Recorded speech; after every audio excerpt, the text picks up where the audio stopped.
तर पब्लिक, मी तौसिफ गडकरी आणि तुमचं स्वागत आहे माझ्या यूट्यूब चॅनेलवर.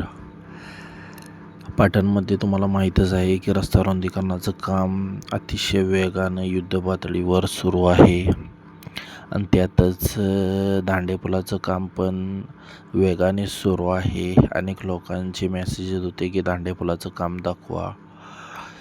तर हे दांडेपुलाचं काम 2 दिवस असं युद्धपातळीवर सुरू होतं. स्लॅब वगैरे त्यांनी बांधून वगैरे चांगल्या प्रकारे घेतलेला आहे आणि त्यानंतर तुम्ही पाहू शकता आजची परिस्थिती.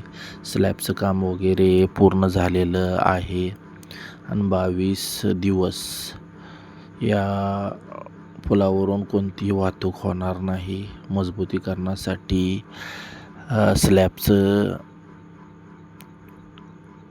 बाजूचं कट्टे वगैरे बांधायचं काम सुरू आहे आणि सध्या तुर्तास तरी 28 मेपर्यंत जी त्यांनी तारीख दिली आहे तोपर्यंत यावर कुठलीच वाहतूक होणार नाही. त्यानंतर झेंडा चौक पाटण येथे रस्ता रुंदीकरणाला सुरुवात झालेली आहे.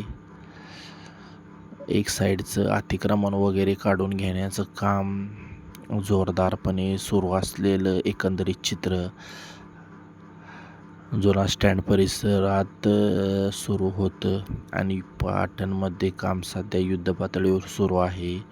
कारण 30 जूनपर्यंत त्यांनी तारीख घेतलेली आहे.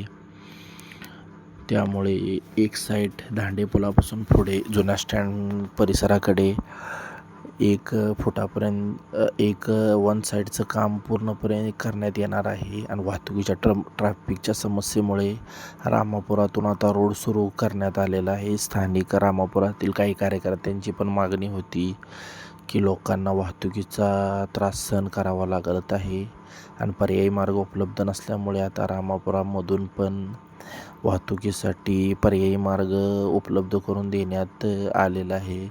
त्यामुळे प्रवाशांनी, खास करून चिपळूणला जाणारे, कराड-उमरला जाणाऱ्या लोकांनी सुटकेचा निश्वास सोडलेला आहे.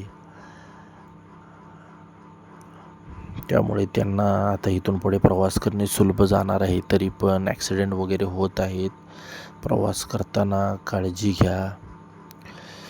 आणि हा रोड तुम्ही पाहू शकता, 1 साईड रोड हनुमान मंदिरापासून ते दांडेपुलापर्यंत 1 साईड रोड एकंदरीत पूर्ण झालेलं चित्र पाहायला भेटत आहे. आणि दुसऱ्या साईडचं पुलाचं काम पण 6 तारखेपासून पुढे सुरू होणार आहे असं रस्ता करणाऱ्या कंपनीच्या अधिकाऱ्याकडून कळलेलं आहे. काम लवकरच पूर्ण होईल. ह्या महिन्याच्या अखेरपर्यंत हे काम पूर्ण होईल. आणि ही आहे आमचे मित्र महेश गाव येरपळ यांची टीम. कष्ट हेच भांडवल, हे त्यांचं ब्रीदवाक्य आहे आणि अतिशय मेहनत घेतलेली आहे ह्यांनी. लाईट वगैरेचे पोल उभा करण्याचं सगळं श्रेय असल्या रखरखत्या उन्हात, तापत्या उन्हात नक्कीच यांना जाणार आहे. कारण अतिशय मेहनतीचं काम आहे. लाईटच्या पोलवर चढणे, हे लोखंडी पोल त्यांनी हाताने ट्रॅक्टरवर चढवलेले आहेत. नक्कीच मेहनतीचं काम आहे. आमच्या भावाच्या कार्याला सलाम. व्हिडिओ कसा वाटला नक्कीच कळवा. शेअर करा मित्रांपर्यंत. पाटणमधली माहिती त्यांना पोचत राहू एवढीच आपली अपेक्षा आहे. पूर्ण व्हिडिओ पाहिल्याबद्दल थँक्यू, आभारी आहे. असंच प्रेम राहू द्या.